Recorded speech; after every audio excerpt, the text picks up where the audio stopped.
Hello everybody and welcome to Parks Bros. It's Drew here, and today I have a little announcement, and that is the fact that I, along with two of my friends and maybe even more, will be traveling to Cedar Point at the end of August. And I know I've mentioned this a couple times on Instagram as well as on a previous West Coast Racers construction update, but I wanted to make a video solely about it. So the dates we will be at Cedar Point are the 20th through the 23rd of August, and we will be at the park for all of the day during those 4 days. So it should be a lot of fun. We're going to get everything done that's possible and hopefully do everything twice over if we can. So it should be a lot of fun, and I really can't wait for it. But it will for sure be me and then Zach and Garrick. If you know them, I'm sure you've been watching the channel if you know both of them, but they are both some of my really good buddies, and we are going to be there for 4 days. This has always been a huge dream for us, though. It definitely is one of the most anticipated parks in all of our minds, at least in the US, if not the world. It's definitely up there on my most anticipated parks list. But speaking of that list, I want to talk about my top 5 most anticipated coasters at Cedar Point. So to get things started, these are actually going to be a little shocking for some people, I'm sure, but it's more of not what I think will be the best ride, because I'm sure I can figure out what will be the best ride at the park. At least I'll have a good idea. I'm guessing my favorite will either be Steel Vengeance or Maverick, or potentially even like Top Thrill Dragster, or heck, even Magnum XL 200 might be in my top 3. But I want to talk about the rides that I'm actually most interested in riding for their most unique experience, at least in my history of being a coaster rider. I do not have 100 credits yet, but hopefully I will be able to hit it on this trip, and I will hit exactly 100 if every coaster is open during those 4 days. So it should be a lot of fun, and I can't wait to get my 100th credit at Cedar Point. Hopefully, if not, I'm sure I'll get 100th credit before the end of the year. I think it's pretty much guaranteed at this rate. But let's start this list off with my number 5. But since I haven't been to the park yet, I have no footage or photos from the park myself, and that will of course change when I get to the park. But let's go back to my number 5, and that is Gatekeeper. It's at the front entrance of the park. It really is a standout attraction for those walking up to the front entrance, and I'm really excited for this. This will be my first official B&M wing coaster. I've technically been on what some would classify as a wing coaster before, as in the SNS 40 Free Spins, or X2, or even Green Lantern First Flight at Magic Mountain. But this is just a standard wing coaster. It's not a 4D coaster where you're swiveling around in your seat. You are just off the side of the track, and I'm really interested to see how it rides. It is a brand new coaster type for me, and I'm really excited to get on it, and I'm really, really excited for those keyhole elements. It should be a lot of fun.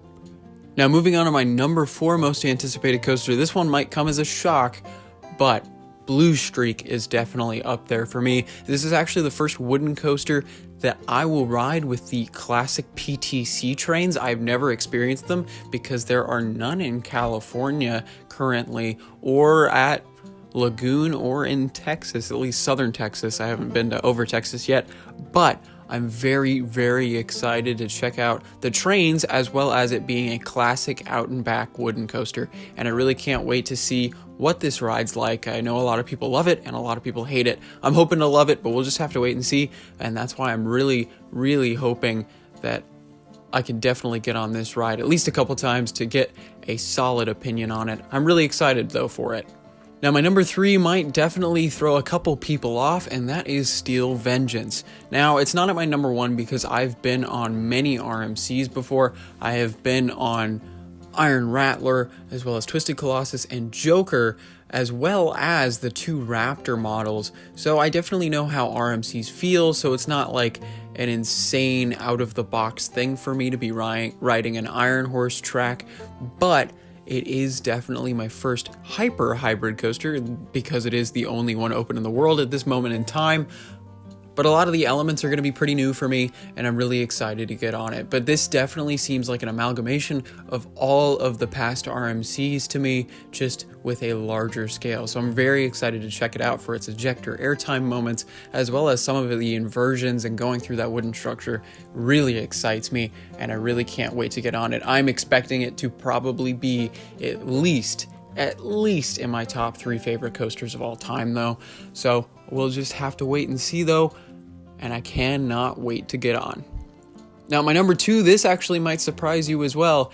It is Maverick, right next to Steel Vengeance, and I'm super excited to get on this. This is my first Intamin Blitz coaster, and to think about it, the only Intamins that I've really been on are all launch coasters, and I find that kind of funny, to be honest. I've been on V2, Accelerator, and then Superman Escape from Krypton, and Incredicoaster. Those are, I think, the only Intamin coasters I've actually been on besides Green Lantern First Flight, but that's kind of an anomaly in all honesty. But I'm very excited to check out Maverick for its intense airtime and intense layout. It's just something that I've never experienced before, at least in the way that it moves about the course, and I'm really excited to go check it out, especially for that twisted horseshoe roll and the 95-degree drop after that first launched lift hill, which should be awesome, and I can't wait for that second launch. And I think Manta at SeaWorld San Diego has kind of prepared me for that moment, because a lot of people say Manta is like a mini Maverick. So we'll have to see if that lives up to that expectation, and hopefully it blows that expectation out of the water. In all honesty, I expect this to be my favorite in the park, or maybe second favorite, at least in the top 3. But I'm really excited for Maverick. It's definitely something that I've wanted to ride since, oh man, I can't even remember now. But with that, I will move on to my number 1. And just before we get there, I want to tell you that Top Thrill Dragster and Magnum XL200, as well as like Gemini and Valraven, definitely just missed out on the cut on this list. I'm very excited for all those rides, but I have a feeling of how those rides will be, if that makes any sense, except for Valraven is kind of the only one that I don't know about, but I can kind of expect how it is because it is kind of a generic B&M layout. So I'm just really excited for that holding break up top, but besides that, I'm not really that enticed by everything on the ride, but I'm sure I'll like it nonetheless. But my number 1, believe it or not, is Millennium Force, which is another Intamin coaster, but it is the first Giga coaster. It is 300 plus feet tall, and this is actually my first full circuit Giga coaster, and I'm very, very excited to get on it. It is going to be unlike anything I've been on before, honestly, and it's going to be averaging a speed of 80 miles an hour, it seems, with a ton of floater airtime, as well as potentially a pop of ejector. And I've heard from everything from it being completely forceless to having people black out on the first turn. So I'm very interested to see how my opinion is on this ride, but it is definitely the one that I'm looking forward to the most because it is just such a monumental ride. I mean, heck, this has more Best Ride of the Year or Best Steel Coaster awards than any other steel coaster out there right now. I think it won over 10 years in a row, or at least 10 times in the past 15 years for Best Steel Roller Coaster in the World from the Golden Ticket Awards. And I think that definitely has something to show for it. I mean, of course, Fury 325 has taken that title as of recently, but I'm sure Steel Vengeance might end up taking that soon after. But as of right now, I'm thinking Millennium Force is probably the most monumental ride that we will be experiencing during our trip, and I cannot wait to ride it.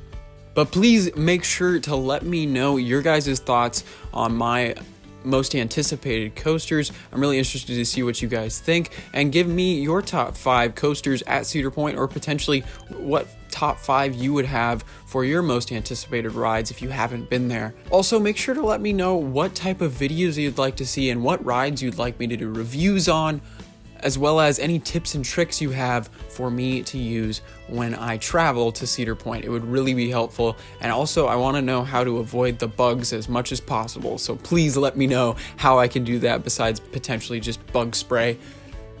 So it would really mean a lot if you guys could leave me some tips, as well as what you would like to see from our trip in video form. and I really cannot wait to get to the park. It's really exciting for me, as well as for Zach and Garrick, and even potentially my buddy Mario at Mostly Coasters, so it will be a heck of a lot of fun. And if you're in the Sandusky or Northern Ohio area, we will be at the park the 20th through the 23rd, so you're definitely welcome to meet up with us. I'll make sure to have some buttons or something for you guys if you can come and meet us. It would be amazing to meet you guys, because I know there's a couple fans over in Ohio, and it really means a heck of a lot that you're paying attention to the Southern California landscape, at least for coasters. But I'm really, really excited, and I hope you guys enjoy all the content we have from our trip. This is going to be the Parks Bros road trip for 2019, or PBERT 2019 as we'd like to call it. Technically, it's not a road trip because we are flying, but that's fine. It's our big trip for the year, and I'm super, super excited. But I just want to say thank you so much for watching. Make sure to subscribe if you haven't, if you're excited for our Cedar Point stuff. But until next time, we'll see you on the next ride.